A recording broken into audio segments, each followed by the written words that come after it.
Yesterday I was on Thai Friendly and something happened between a lady and I that made me start thinking about the way all of us kind of look at Thai women and our situation when it comes to dating Thai women or encounters with Thai women or whatever, however you want to categorize it. I was talking to a very pretty woman in her early 30s, and we were getting along very well. And I always ask very early in a conversation with a woman, "What do you do for work?" And then I explain that I'm semi-retired. I wrote a book. I create content. And I explain what I do so they don't feel like I'm getting to the fine point of are you a working girl or not. So she said that she responded back and she said that she is a basically a paid companion for trips and things. She goes on trips with men uh, for money, and it's disappointing a little bit. But and then I always, because I've written the book and I do these videos. I always like learning things, so I ask questions even if I'm not interested. When she said that, my interest in her, let's say, subsided. But I said, well, are you on here looking for a boyfriend or a customer for your companion business? And she responded back. She said, doesn't matter. What do you want to be? And I started thinking about it, and it's like, it truly doesn't matter. Because if she has a job, let's say she works at the 7-Eleven, or she works at the bank or the real estate office, whatever. If she has a job, that job doesn't come with vacation pay or leave to where she can go to her boss and say, okay, boss, next week I'm going to be gone. I met a nice guy. I'm going to the islands with him, or I'm going to Phuket for a week. They don't have those kind of many of those jobs, let's put it that way, in Thailand. And so if she were to come with me, whether she is my paid companion or she is my future girlfriend, I'm going to have to pay her. I'm going to have to give her money so she can pay her bills and live and survive. So, in that respect, it really doesn't matter. She's going to stay in my room with me. So, all of those things are the same. And it really, there's not a lot of difference. It's like, it's just in our morality that we assign to these things that there's a difference. And so I started thinking about it. It's like, truthfully, we all do these discovery things. When we meet a woman that we really like, we try to figure out, was she ever a bar girl? Did she ever go with customers? Was she ever a prostitute or a freelancer or whatever? And we try to figure it out. And really, her past is her past. And I'm more interested in the current, in the future than I am what she is in the past. One of the best ways I've ever seen, if you're really curious to know if your woman that you're interested in was in the bar scene in the red light districts, as freelancer or whatever, look to tattoos. A Thai lady who was married to a friend of mine told me that. She said, if you ever want to know if a girl is been in the red light district or worked in the red light district, she said, just see if she's heavily tattooed. She said, because you look, and in America, I'm not sure how it is in Europe, but in America, some very proper women like tattoos and they are very heavily tattooed. It doesn't mean they're, prostitutes or working girls or anything else. It just means they like tattoos. Um, but I guess in Thailand, for proper women, and as she told me this, I started noticing it. She said proper women will not get heavily tattooed. So they may put a little something of significance on them somewhere where it's not going to be seen, but they don't go in for the heavy tattooing. That's usually like bar girls. And since she told me that, I noticed it's like, most of the bar girls have a lot of tattoos. And when it comes to ladies that just have normal jobs, regular ladies don't have tattoos. So that's one thing you can look for if that's important to you. But when you think about it, you're in Thailand and looking for a relationship or whatever kind you're looking for, and you're trying to get over your past. You're trying to get past it. Doesn't need to be brought up. You don't need to think of your ex-wife and all the things, and all the problems of your life. You're trying to get past it and move on and move forward. And that's what a lot of these girls are doing. When they were younger, you may be dating a woman that's 40 years old. There was a lady that I dated, and she was great. We had a great relationship for quite some time. There were some problems that came up that we ended up breaking up, but she was heavily tattooed, and I thought they were sexy. This was before I talked to the lady, and the more I started thinking about, her past, the things that she told me, the more I realized that at one point in time she was a bar girl, but she had children and she left that. She got a normal job and started focusing more on being a mother and supporting her kids in other ways other than bar work. So, but I mean, she's a lovely woman. I mean, she changed her life. She got out of that job. And I mean, how much do you want to, hold someone's past over their head and look at it as you did this, you're a bad person kind of thing? All of us do things when we're younger that we're not proud of, whether it's, we were married and cheated on our wives or our professions or whatever. So that's one of the things we have to realize.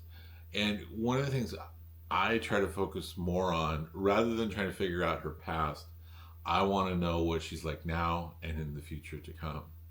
And I constantly, rather than looking at tattoos and going, oh, you got heavily tattoos, you worked in a bar, she can't change that. But she could have changed her. She could have changed who she is. And what I like to do is I love, first of all, I always take my time. People ask me, well, why aren't you married? You wrote the book, Finding Love. If it works so well, why aren't you married? I'm not married because I take my time. And I want to find out if the person that I'm going to live with, have a relationship with, is going to be a person over the long haul that will work. And so I go very slowly. Thailand is not known for romance moving slowly when it comes to Thai people.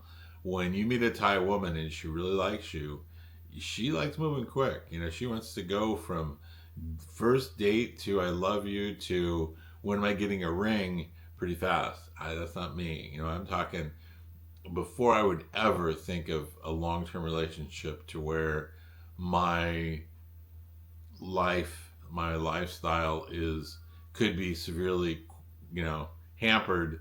I'm going to spend years with a woman to know that there's just no way somebody is that good of an actor and can hold in their gold diggerness that long. So, that's, for me, it takes a long time. And so, but that's the thing, take your time. You haven't got anything to prove. There's no reason to rush into marriage. My middle brother was that way. He was 42 when he passed away. He was on wife number 4, about to go back to wife number 3. Every time he got married, he would, be living the bliss for, a month or 2 or 6 months or whatever, and then he'd find a girlfriend. And then, it was all about making this new girlfriend his new wife. So then he would start arguing and fighting with his current wife. They would get to a point to where they would go through divorce. And in the minute, he would be counting the moments until the divorce was final so he could marry the new woman, only to repeat the process. And like I said, 42 years old, he had racked up 4 marriages. The 4th one was kind of on the skids, and he was going to go back to wife number 3. And I'm sure he had a couple of girlfriends on the side. So he was definitely a candidate that should have been a confirmed bachelor instead of a guy that went from one marriage to the next. I kind of fall into that. I'm a guy that, I truly can love a woman. I can be with one woman and not have to have a girlfriend on the side and all of that. But I still, when it comes to everything, I know enough about myself not to believe in marriage again. When I got married, I was married for 22 years. I did it right. I was very faithful to my now ex-wife. We raised two great kids, but even though I did everything right, it still came to a point to where I don't know if I'm happy. I don't know, things are changing, whatever. And I'm not willing to do that and disrupt my entire life on the bet that someone else is going to be happy for eternity until the day they die. So that's me. But anyways, with this, you have to look at the woman that that you're interested in, Thai or otherwise. Women they're not all the same. They're completely different in their cultures and the way they are, but you still have to take it slow, and they have to earn trust. Tell women this. It's like, I trust everyone. When I start dating with a woman, I give her my complete trust, right up until she gives me a reason not to trust her. And if she gives me a reason not to trust her, she doesn't belong in my life because I can't trust her. So that's one of the things. But I do, I call it testing. And when I start dating a woman, to me, more important than if she has tattoos or if I suspect that she used to work in a bar, is how she behaves currently. Is she constantly asking for stuff? I think that the mall is one of the best places that you can go with a woman that you're interested in. If you're, if you're just dating a woman, who cares? But if you're seriously interested in her and you think that this could evolve into something more serious, the mall is a great place because it you see a person's true behavior. You see, if they go by the shoe store and they go by the store that has the purses and the nice clothes and perfume and jewelry, and they try dragging you into everyone, oh, look at this, oh, look at that, oh, I would love this. Then, are you going to live like that? Are you going to live with, constantly, buying stuff, or have a woman that tries to talk you into buying her stuff? Or does she just walk by and look and, kind of take a quick look and walk on? So those things are important, and you have to observe people. That's why the food court is great, because it's at the bottom, at least the one in Central, the Central Festival one. It's at the bottom, right in the middle, so you have to walk by all the stores to get to it. So you say you're going for lunch, but really you're walking by all the stores and seeing her reaction to it. Same thing with guys. A lot of times when a woman is younger than you, she's, still interested in younger men her own age that may be nicer looking than you, that may be more fit or whatever. And you want to watch somebody. If she wants to sit, you want her to go to a bar where there's a lot of men, and she wants to sit with you, but at the same time sitting with all the other men too, and is very flirtatious, that's a good sign. It's a good sign to move along. And that's the other thing, is that when somebody displays behavior that is problematic, you have to cut and run. Don't drag it out. Don't say, oh, but the sex is so good and I'm going to miss her and all this stuff. No. If you see problems in her behavior, it's time to cut and run. It's as simple as that. And it has to be the reason that people have such a hard time dating in Thailand, the Philippines, or whatever. They're not stupid. The men that you see on these, oh, she took it all, they will admit during an interview, they will say, well, I should have known better. I had a feeling, but I didn't listen to it. And it's like the age gap, dating someone who is much younger than you, very beautiful, very alluring, the desire for her is very high, but you can't risk your entire future when you see a problem, when you see that there's a behavioral issue that's going to come up, then you have to drop her and, drop her before things get really bad and your money is taken, or you end up building a house that you can never live in or be a part of or own anything in. So, always look but realize, the old thing of what a man truly wants. He wants an angel on the streets and like a temptress between the sheets. But that doesn't happen long, or very often. When it comes to women, and like the woman that I talked to who was a professional companion, you have to ask yourself, do you want someone like that? Okay, who you're going to have to pay anyways. It's whether you pay her as a professional companion or you pay her to live because she's got to be away from her other job. Okay, do you want a woman like that? Or do you want a woman that's like some of the women on the dating sites?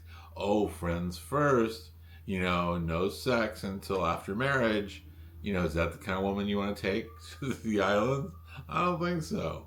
So, realize what you truly want and then realize what's okay with you. And, if a woman is a professional companion, don't go into it and hold back. Don't fall in love with her, because no matter what you do, if a woman is a professional companion, it's not going to end up going well, because either you're going to have to support her at the same level she's with the same money she's making now, or you're going to have to live with her sleeping with other men for week-long vacations in the islands or Phuket or whatever, and that's kind of hard for most men to deal with. So choose wisely. So if you've enjoyed this video, make sure to like and subscribe. We're approaching 100 videos now, between the shorts and the full-length videos.